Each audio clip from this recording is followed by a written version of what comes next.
il arrive 1er août, et c'est l'opération Bouja ou Orage, c'est-à-dire l'insurrection à Varsovie, et toutes les unités des maquis de l'Est et d'ailleurs devaient venir converger pour aider Varsovie.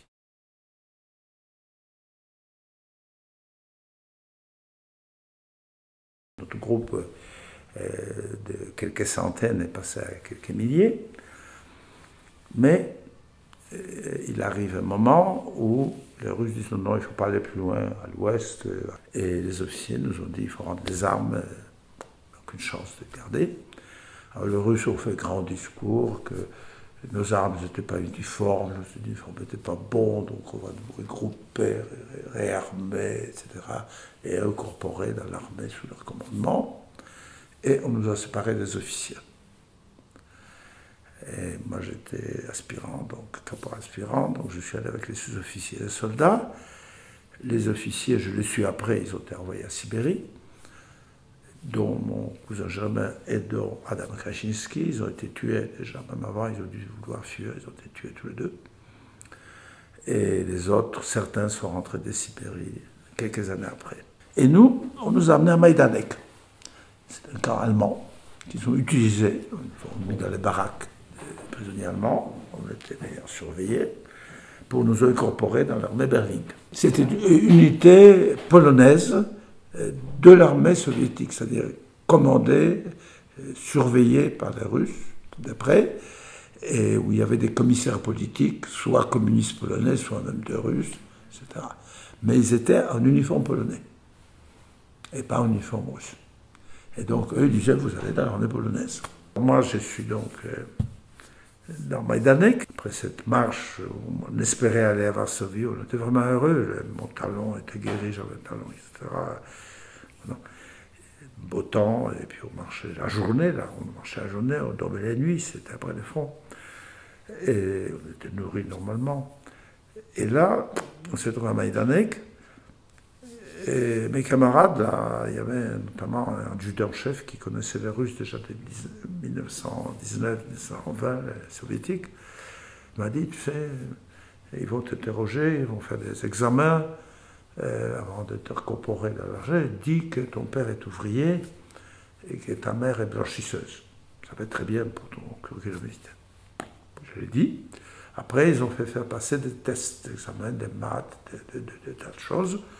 Et moi, je venais d'avoir mon bac et j'avais une très très bonne mémoire visuelle. Je pouvais lire 3 pages de livres et répéter mot par mot, après une seule lecture. Donc, j'étais tout à fait en haut des tests qui se passaient. Mais c'est 11 août, moi j'ai dit aux officiers, je vais aller à Varsovie avec vos troupes, là, parce que je pensais encore qu'ils vont l'aider. Donc je vais aller me battre là-bas, je savais qu'il y avait... Et l'officier dit, tu es beaucoup trop bon, on t'envoie à Kuibyshev dans l'école de NKVD, tu vas devenir NKVDiste. Alors là, j'ai décidé de fuir, et j'ai fui Majdanek. Vers la fin du mois d'août, si on continue, on va à Troyes, vers Varsovie. Et moi, je n'ai pas quand même rendu mon pistolet. On a rendu la Sten, etc. Un pistolet, je l'ai gardé dans la poche, je trouvais que je l'aimais beaucoup, je l'ai gardé. Et malgré tout, les Russes, pour moi, ce n'étaient pas des ennemis. On a travaillé ensemble, on s'est battus ensemble, ce n'était pas comme les Allemands, on se méfiait un peu moins. Et l'armée de l'intérieur Lublin m'a donné aussi des papiers à donner à Varsovie, parce qu'ils ont dit qu'il y a des communiqués, des Londres, etc., ça peut intéresser. Donc j'ai un petit papier, j'avais ça, et on a convenu à l'E3 qu'on marche ensemble, donc on ne se connaît pas. Comme ça, si un embêté, l'autre peut dire, bon, je ne connais rien. Et à Garvoline, on nous arrête de nouveau. Et là, bon, j'essayais de camoufler les pistolets, etc., mais je n'étais pas assez tendu, je me suis rendu compte, le soldat m'a vu. Et alors là, les autres sont partis. Je crois qu'ils ont été au Koporabani, je ne l'ai plus revu. Et moi, direction Lublin, quartier général de NKVD pour la Pologne, à Chopina, et là, des interrogations pendant un mois pour dire d'où le pistolet, d'où il vient, où je vais, etc. Grâce à ma mémoire, j'ai pu trouver une histoire où je ne me suis jamais recoupé. Malgré que c'est difficile, parce qu'une des méthodes de NKVD, Une interrogation, c'est de vous empêcher pendant 2-3 jours de dormir. Alors, lumière, réveiller, etc. Et alors après, répéter les mêmes questions. Donc vous êtes quand même fortement affaibli. Mais moi, je ne me suis jamais récoupé. Donc ils n'ont pas vraiment eu preuve. J'ai dit simplement, j'ai inventé une histoire, j'ai lu bien. J'ai dit oui, j'étais dans l'intérieur, je ne pouvais pas nier, j'avais les papiers, j'avais les pistolets. J'étais dans un détachement qui a coopéré avec vous quelque part. Alors, mais pourquoi tu es là-bas? Parce que des officiers m'ont dit, allez, à Varsovie, etc. Décris-moi les officiers. Alors, je décrivais les officiers très, très, très en détail. Ces 2 officiers qui étaient tués. Donc, je savais qu'il ne restait rien. Mais comme ça, j'avais des exemples, je faisais en détail, je ne me récoupais pas. Entre-temps, d'ailleurs, au premier interrogatoire, ils me disent, mais où tu dois te rencontrer? Ah ben alors, je donne l'endroit à la gare Voline, parce qu'en principe, j'ai transporté les choses. Alors, ils disent, bon, on va y aller. Je dis, oui, mais c'était il y a 10 heures, là, parce que furieux, trop tard, mais c'était du bon. Et ils n'ont jamais pu rien prouver. Donc, ils m'ont condamné et ils m'ont transféré à des autorités dites polonaises, enfin, demandant, ou dans un mec où là, j'ai vraiment failli passer. C'était plus dur que les camps de concentration allemands. Mon père qui a passé 2 ans à Buchenwald, ma mère à Innsbruck, on a comparé beaucoup plus dur. Si je n'avais pas reçu de l'aide des camarades qui recevaient des paquets, parce que ben, je serais mort de faim. Il y avait un moment où j'avais tellement faim que j'avais plus envie de manger. Il y a un moment où ça tourne. J'ai perdu la moitié de mon poids. Quand je me levais, ça... Et on était dans une cellule pour 2 personnes, à 16 à 18. Donc quand on s'est couché, c'est sur le béton, et on s'écoutait l'un à côté de l'autre. Quand l'un s'est tourné, tous devaient se tourner. Et les toilettes, c'était dans la chambre, avec une poubelle. On sortait les trucs, on n'avait pas le droit d'aller aux toilettes, pas le droit de se laver, poux, puces, etc. C'était absolument horrible. À un moment donné, ça allait un tout petit peu mieux, parce qu'il y avait un monsieur qui, je crois, mais je n'ai jamais pu le retrouver, je ne me rappelle même plus de son nom véritable, et monsieur beaucoup plus âgé que moi, je crois, il était pharmacien de Lublin, et il a dû plus ou moins soudoyer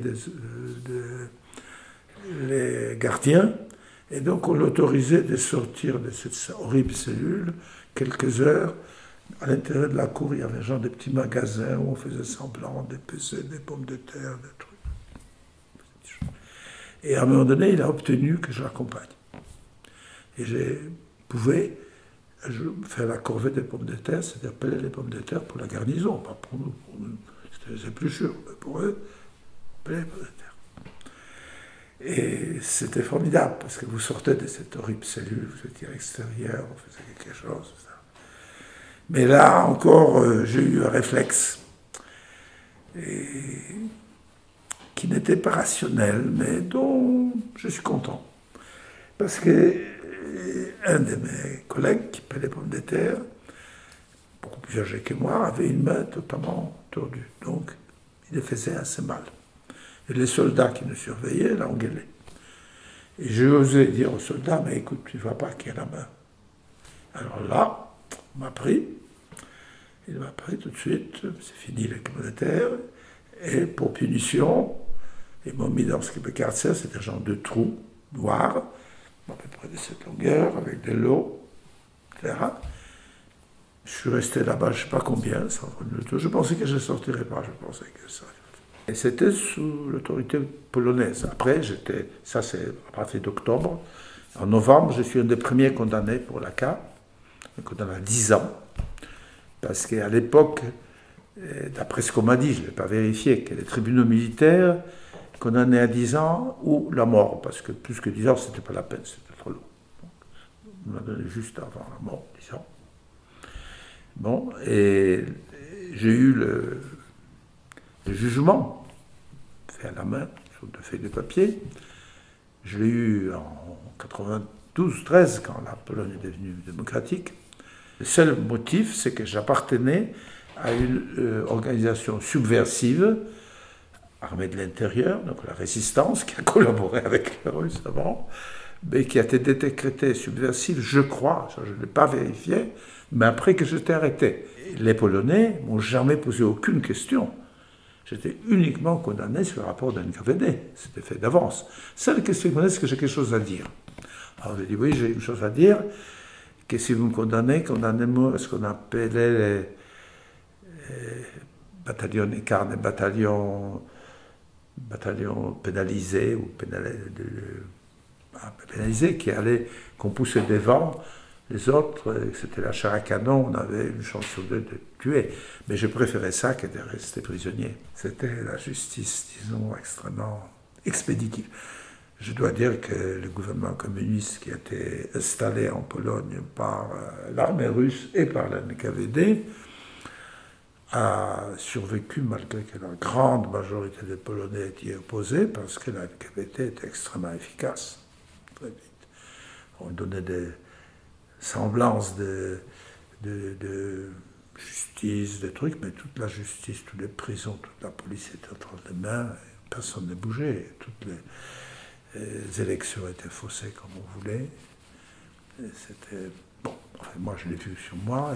Et voilà. Alors, ce qui me fait mal, c'est qu'aujourd'hui, ces jugements et ces tribunaux sont toujours valables en Pologne. Oui.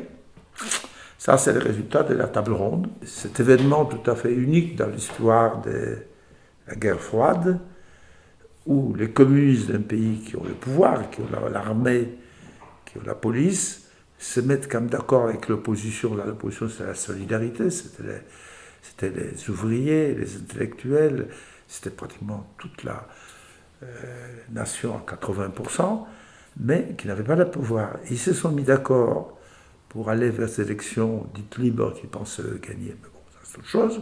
Pourquoi? Parce qu'il y a eu Gorbatchev. Et parce que Gorbatchev a dit clairement qu'il ne va pas intervenir militairement, comme ils l'ont fait en Prague ou à Budapest. Et donc les communistes polonais se sont dit, ça sent mauvais, il faut peut-être changer. Et peut-être aussi, ils ont dit, pourvu qu'on garde nos prébendes, nos positions. Et la table ronde était que tout ce qui était fait sous le régime communiste, y compris les 44, y compris la justice, c'était valable. Ça, c'était les genres de compromis qu'ils ont fait. Et je ne les reproche pas. Mais ça fait mal, pas pour moi, mais ça fait mal pour tes collègues qui étaient tués.